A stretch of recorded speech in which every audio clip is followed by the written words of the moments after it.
नमस्कार, आप देख रहे हैं पीवीपी न्यूज। मैं राकेश तिवारी। इस वक्त हम लोग खड़े हैं विरार में। एक ऐसा मामला सामने आया है विवा कॉलेज को लेकर, जो कि बहुत जुना इंस्टीट्यूट है। वहां पर एक लव जिहाद का ऐसा मामला है जहां पर बाकायदा चैट वायरल होती, सब कुछ होता है, लेकिन पुलिस उस मामले को गंभीरता से नहीं लेती है। और लेती है कब? जब सकल हिंदू समाज के कई लोग विवा कॉलेज में जाते हैं, पुलिस स्टेशन जाते हैं, तब कहीं जाकर इस मामले को गंभीरता से लिया जाता है। और यह मामला एकदम कहीं ना कहीं बहुत ही गंभीर मामला है, जिसे प्रशासन हल्के में ले रहा है। इस मामले के वजह से कई गंभीर कदम उठ सकते हैं। हमारे बीच में सकल हिंदू समाज से प्रदीप मिश्रा जी है। सर नमस्कार। नमस्कार। ये क्या मामला है, कैसा मामला है?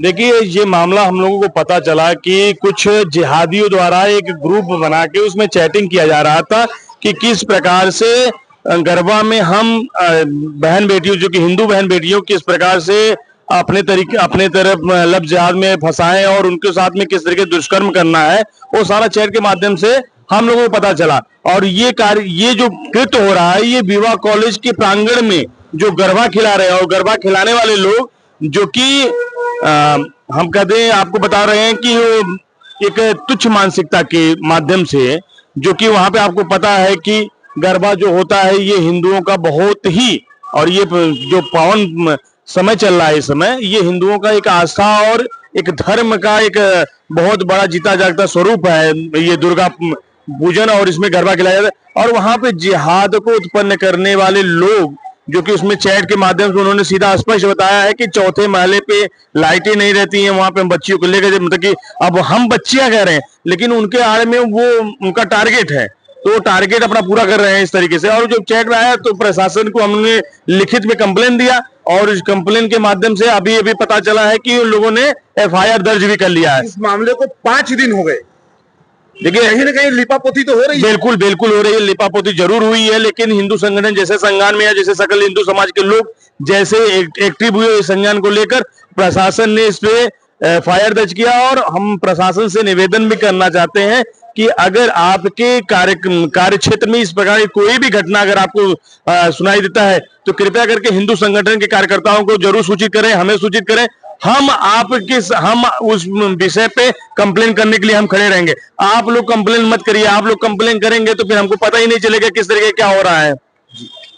हमारे बीच में एडवोकेट अभिषेक जी हैं। अभिषेक जी, ये मामला क्या है और कैसा मामला है? देखिए सर, ये विषय शुक्रवार को, फ्राइडे को सकल हिंदू समाज के पास आया था। उसके बाद सकल हिंदू समाज के कुछ कार्यकर्ता विवा कॉलेज में गए, वहाँ के जो इस कार्यक्रम के आयोजक मंडल है उनसे मुलाकात की। मतलब आपका कहना है कि ये मामला ही आप लोगों ने उजागर? जी जी जी। कई लोग तो इस चीज का क्रेडिट ले रहे हैं। कोई भी क्रेडिट ले, सकल हिंदू समाज ने किया है। जो क्रेडिट ले रहे हैं वो भी सकल हिंदू समाज के ही लोग हैं। तो मैं सकल हिंदू समाज मतलब भारत में रहने वाला हर एक हिंदू सकल हिंदू समाज का कार्यकर्ता है, तो मैं ऐसा मानता हूँ। तो सकल हिंदू समाज ने विवा कॉलेज के आयोजन कमेटी को बताया। कमेटी को बताने के बाद कमेटी ने भी इस बात को सीरियस में लिया। उन्होंने शनिवार के इसका एक लिखित कंप्लेन बुलिन पुलिस स्टेशन में दिया। कल संडे को सकल हिंदू समाज की पूरी टीम, हमारे बहुत सारे कार्यकर्ता बुलिन पुलिस स्टेशन में रात तक लगे रहे। रात को सीनियर PI से बात होने के बाद आज सुबह बार बार प्रयत्न करने के बाद आज सुबह बुलिन पुलिस स्टेशन के अंदर पे ये FIR दाखिल हुआ। सर, जैसे हम बताते हैं, CR नंबर 302 2025, भारतीय न्याय संहिता कलम 299(3) और IT एक्ट 2000 के अंतर्गत 67 सेक्शन 67 के अंतर्गत ये गुना दाखिल हुआ है। जैसे कि अभी हमको भी ऐसा जानकारी मिला कि विवा कॉलेज के द्वारा उस जो जिहादी, मैं बोलूंगा इस तरह के जो विकृत मानसिकता रखने वाले बच्चे हैं, वो भी अपने एक कॉलेज स्टूडेंट है, लेकिन उसकी जो मानसिकता है एक विकृत मानसिकता है। उस बच्चे को शनिवार को ही पुलिस स्टेशन में लेके गए थे। पुलिस के द्वारा उनका मोबाइल सीज किया गया वो बच्चे का, लेकिन पुलिस ने FIR क्यों रजिस्टर नहीं किया? किस बात की तपास पुलिस कर रही थी? ये एकदम सीरियस ऑफेंस था। जो चैटिंग दिख रही है वो महिलाओं के बारे में, हिंदू समाज के बारे में डायरेक्टली बोला जा रहा है, लेकिन पुलिस ने कहीं ना कहीं इस विषय को दबाने की कोशिश की, इस विषय की ग्रेविटी को नहीं समझे कि ऑफेंस कितना सीरियस है। और जब सकल हिंदू समाज ने बार बार इस विषय में प्रयत्न किया, तब जाके आज गुना दाखिल हुआ। सर, ये विषय अकेला नहीं है। इस तरह का षड्यंत्र वसई विरार में चल रहा है।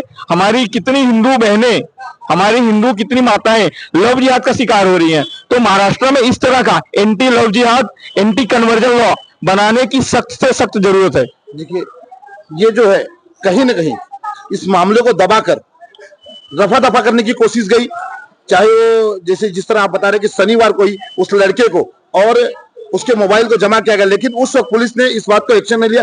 क्या ये मामला लिपापोती का है? सर बराबर जरूर हो सकता है, क्योंकि ये इतना सीरियस ऑफेंस था। सीधा सीधा उसमें चैटिंग में दिख रहा है कि किस तरह से उसने एक एक फ्लोर का नाम लिया हुआ है कि 4th फ्लोर पे ऐसा हो रहा है, महिलाओं के बाद हमारा रूल नंबर 1, इस तरह से जो अभद्र तरीके से हम बोल नहीं सकते कैमरे के सामने। इस तरह से हमारे मातृशक्ति के बारे में, ये शक्ति की पूजा हो रही है, 9 दिन हम शक्ति की आराधना करते हैं और हमारी मातृशक्ति के बारे में इस तरह की अभद्र टिप्पणी की जा रही है और फिर भी पुलिस संज्ञान में आने के बाद भी कार्रवाई नहीं करती है। तो ये कहीं ना कहीं लिपापोती का ही विषय है सर। पुलिस का फेलियर है, पुलिस का फेलियर है। अभी तक उनको तत्काल 19 शनिवार को ही, जिस दिन उनको मोबाइल मिला उसी दिन उसको अरेस्ट करना चाहिए था। वो लड़का विवा कॉलेज का स्टूडेंट है, ये सभी को पता है, लेकिन क्यों नहीं अरेस्ट हुआ अभी तक? उसके ऊपर क्यों कार्रवाई नहीं की गई? ये बहुत बड़ा सवाल है मेरा। हमारे बीच में, देखिए हमारे बीच में और सकल हिंदू समाज के लोग हैं। सर, ये जो मामला है, इस मामले में आपका क्या कहना है? क्योंकि आप भी इस प्रश्न को उठाए और आप भी पुलिस स्टेशन में खड़े थे और आपने भी इस विषय में गंभीरता से ली। जब एक आम आदमी को ये गंभीर मामला लगता है तो पुलिस के अधिकारियों को ये मामला गंभीर क्यों नहीं लगता? जी, ये साफ साफ दिख रहा है कि शुक्रवार के दिन खबर मिलते ही हम सभी वहां पहुंचे कॉलेज में।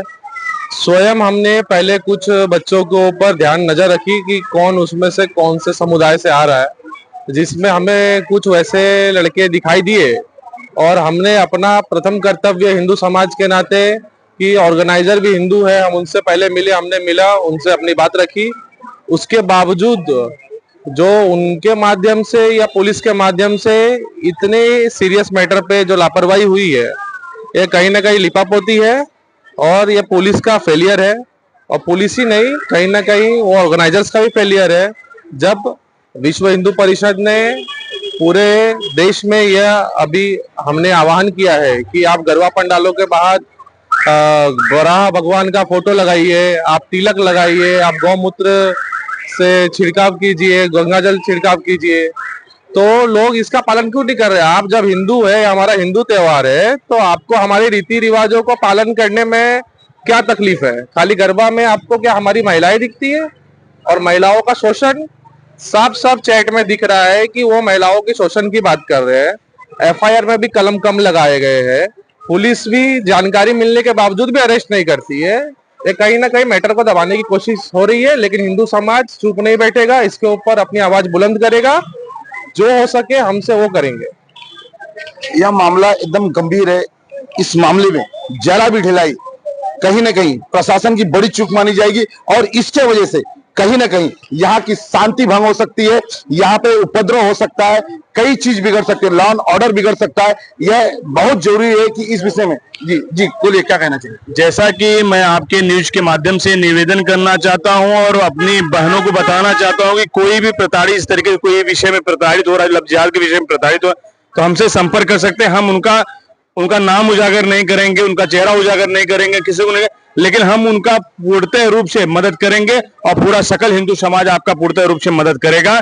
और इस विषय का जो कि हमने ऑलरेडी नवरात्रि के पहले ही लेटर देकर बताया था कि गरबे के अंतर्गत में एक भी जिहादी, एक भी गैर हिंदू प्रवेश वर्जित हो। और जितने भी वसई विरार, जितने भी पुलिस चौकी, मैंने उन पर लेटर भी दिया था और प्रशासन द्वारा ये संदेश भी हमको मिलता है कि ये सेकुलर कंट्री है, सेकुलर कंट्री पे हम किसी को रोक नहीं सकते, कहीं भी कोई आ जा सकता है, ऐसा प्रशासन ने हमको बताया। लेकिन मैं प्रशासन से ये भी पूछना चाहता हूँ, निवेदन भी करना, पूछना भी चाहता हूँ कि जब हमारा कोई कार्यक्रम होता है तो आप कौन होते हैं हमको बताने वाले कि यहाँ पे विशेष समुदाय के लोग रहते हैं, यहाँ से आप अपनी रैली लेके जाएंगे, उनको आहत होगा। जब वो आप इस तरीके से हमको बताते हैं, हमको समझाते हैं, तो आज ये जो चीजें हो रही है, ताकि हम लोग आहत नहीं हो रहे हैं, हिंदू समाज इससे आहत नहीं हो रहा है, फिर आप लोग ही हिंदू समाज के साथ खिलवाड़ करने के लिए क्यों आते हैं?